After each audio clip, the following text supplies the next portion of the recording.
You have for us today, Tyler?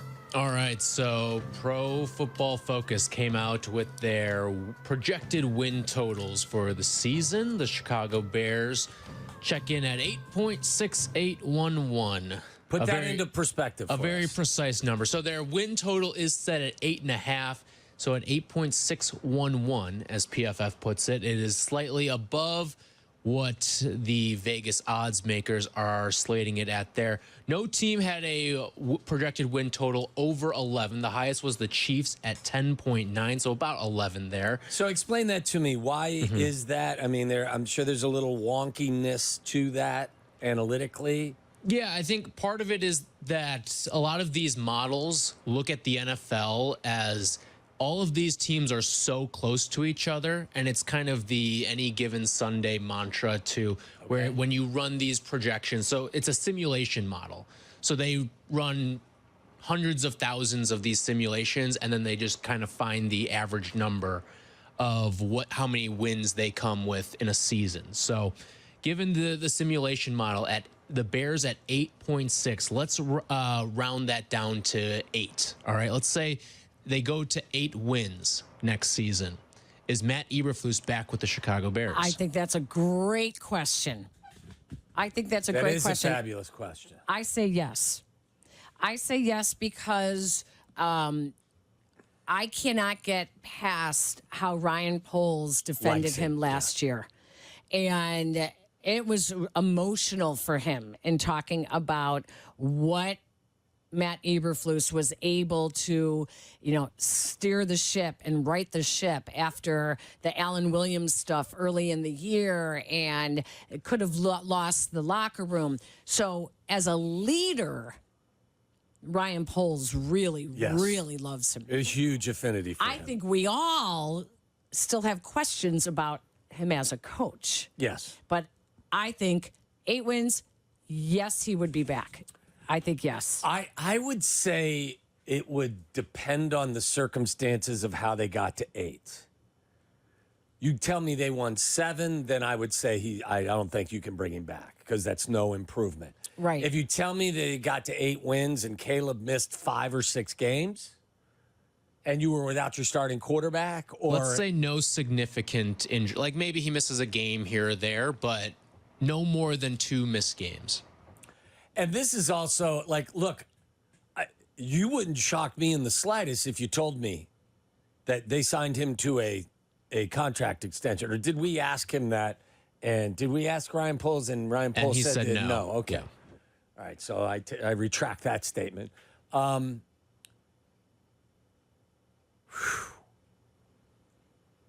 don't know how you bring him back at 8 wins. Like that's a losing season. That's your 3rd straight losing season. They've won 10 games. That'll be 18 games in 3 years, right? That's an average of 6 wins. I think you take year 1 and the more I talk myself through this, you throw it out because it was a complete rebuild. Does he come back? I wouldn't say it's 100%. I think it is 100%. And I agree with what you're saying, Peg, that like there's a bromance there that is as tight as the day is long. Well, what else has Kevin Warren said? How important consistency is. And the Bears have pulled the plug very quickly on quite a few head coaches. And a lot of it is because of the uproar, I think, in the media and in the public. People go crazy. They have not shown a lot of patience, and they've also not made a lot of good picks. But I think Kevin Warren has added on to what Ryan Poles has said, and that is expressing patience in this administration and this coaching staff. I say no matter what, he's back. All right, let me waffle for a quick second. I'm going to change my perspective. And it's because also for a lot of what you said, Peg, but remember as well, they changed offensive coordinators. They brought Shane There's Waldron a lot of excuses you can sit there and say. Yes, like you can't fire him and then fire the offensive coordinator as well. I just don't think that's healthy. So I'm with you. 8 wins probably. Mellor, what do you think? If 8 wins, will Matt Eberflus be back? It really just depends on the fashion and how they get there, right? That's what I say. If they're but facing like a lot of injuries and he navigates that, and you see Caleb looking like you have that solved, a lot of that'll fall on Shane Waldron as well. But let's say nothing catastrophic injury-wise. Nothing like, oh, this guy's going to be done for the whole year and misses 15 games. I think his job security is bolstered by the fact that they just made a offensive coordinator change, and you've got a rookie quarterback. So I think if Caleb looks good and we all kind of are happy about it at the end of the year, despite winning 8 games, I think Eberflus will be back. I will not be happy if they win 8 games, because to me, that means your quarterback play didn't improve in the manner in which I think it should improve, because this young man's going to have more to work with than Justin Fields had. So if they only win 8 games, I'm telling you that they are stressing consistency. They believe in what they are building, and they believe that Matt Eberflus is the guy to do it. I don't how think about 7 wins? I don't think it matters this year. I really don't. 5 so wins? you think this is a free year? It's not that it's a free year. The man gets paid. But I'm Well, saying I'm saying this is a free year. Like he can do accountability. It's accountability free. okay, year. disastrous would have to not just you're too stuck on the number. I think there's a lot of you have to look at what's the reason for the losses. Were there injuries?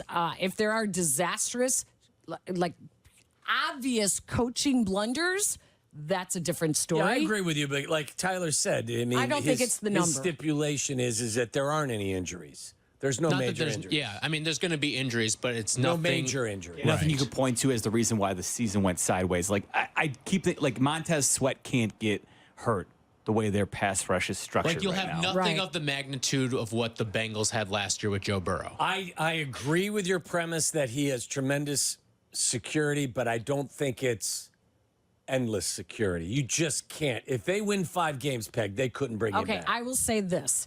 If Ryan Poles sees something in how Matt Eberflus has handled the new players on the team, the Caleb Williams, all that, and decides it's not working, that is the only way. I think you're too fixated on the number. But the number It's a would be a results direct business, though. Yeah, I know, I And- get it. I and get it that. would- But I'm telling you, Ryan Poles, I don't think is operates that way.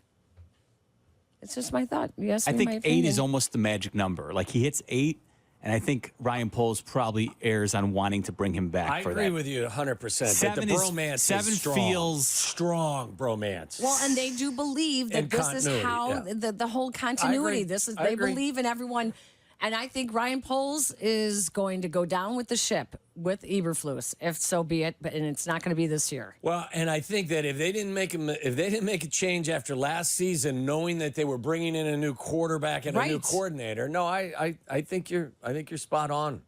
But 7 feels dicey. If they only hit 7, then I think It will try. It will. It'll You know what it make will? it It will hard. challenge the bromance. Is what it will do. yes. That's a fair assessment. All right. We talked a little bit earlier about the weaknesses that the Chicago Bears have in the trenches. And you look at some of the names that are still out there that the Bears could potentially sign. A lot of things have been pointed at with Yannick Ngakoue and a potential reunion there. Connor Williams, the chance that he gets brought in here. But also, the Bears are the betting favorite to bring in David Bakhtiari as well. Really? Gosh, If you had to rank those 3 in terms of who you would bring in, you only get to pick one, but rank them 1, 2, 3 on who you would bring in. That's easy for me. then you go. Connor Williams won Yeah. by a landslide. Number 2 would be Ngakoue, and number 3 Bakhtiari. Bakhtiari's had a fantastic career. He's He done. hasn't been able to stay healthy for Right. 5 years. Right. Okay. I agree with you with Connor. Absolutely. That's number 1. What I do like about Bakhtiari is having a veteran who has been very successful. I do like that idea, but they've Even if you brought- don't start him, you they've- could have him in the room. Right, you have him in the room, that kind of stuff that they've looked for on offense. They've looked for that on defense, in building the team. Yeah, I mean, Ngakoue to me is he's an add-on. He's just an easy add-on. Yeah. It doesn't take a lot of thought. It's like if he's available and he's cheap, then okay. Yeah. All right, we also talked, keeping within the theme of the trenches there, which side of the ball do you believe has more potential, the offensive line or the defensive line? Wow. I think I'll go. I think the offensive line. Without an addition on the defensive line? addition. No addition. I'm Okay. with you, Peg. I think it's the offensive line. I think we have seen when they are healthy that they can be a stout line. That we have seen a really good Braxton Jones at times, Darnell Wright, We've seen Tevin Jenkins when he's healthy, and Nate Davis. I think we've seen. If they are all healthy, I think we have seen their potential is definitely there. I don't think we've seen that with the defense. I agree. And the defensive line. I think that there have been moments where the offensive line has played exceptionally well individually. It just hasn't happened consistently enough, but we've seen it. I hope that Dexter is their answer at 3 technique. I haven't seen it. Right. So I would go with the O-line. Anything else? We can squeeze a quick baseball one in here. So ESPN did the MLB execs with the most at stake this trade deadline. And they put Chris Getz in that list, but they did not put Jed Hoyer. He was an honorable I mention. saw that. Yeah, I did too. Do you believe Chris Getz or Jed Hoyer is under more pressure this trade deadline? Jed Hoyer. I think Jed Hoyer. I think Chris Getz is. I think he's actually sitting pretty comfortably. Yes. I think Jed Hoyer is the one that has more pressure on him because the White Sox were not expected to do anything, and the Cubs were. So I think it's definitely Jed Hoyer. I had the same response. In fact, when I read the article, I said to Tyler, I said, I couldn't can't believe- believe that Jed Hoyer's an right? honorable mention. Now, I guess the argument against him being listed higher up is what really can he do? That's what my thought process was too. How much can Jed really do? At Whereas this trade deadline. Chris Getz is sitting, if he is going to move significant pieces, he is sitting on a gold mine yeah. of trade pieces that if you screw this up, you could really set yourself back. Right. But he's got more job security. He certainly has more job yeah. security, yes. So, but look, I mean. But in terms of pressure to get it right and building the team for future success. Well, he definitely has bigger decisions on his plate at the moment. Listen, you have one GM who is building for the future, and you have the other GM who's supposed to be building for now. So in that case, I still say it's Jed Hoyer. He has to make the right moves for them to still be competitive next year and be more than competitive. Yeah, I was surprised that he was only an honorable mention. Down. I would. And I was like, I was scrolling down, waiting, and I'm like, what? Yeah. What are they not? And I thought, oh wow, he's kind of getting a pass there. And I think that they took the approach, or Jeff Passan took the approach, is there's not much for him to do.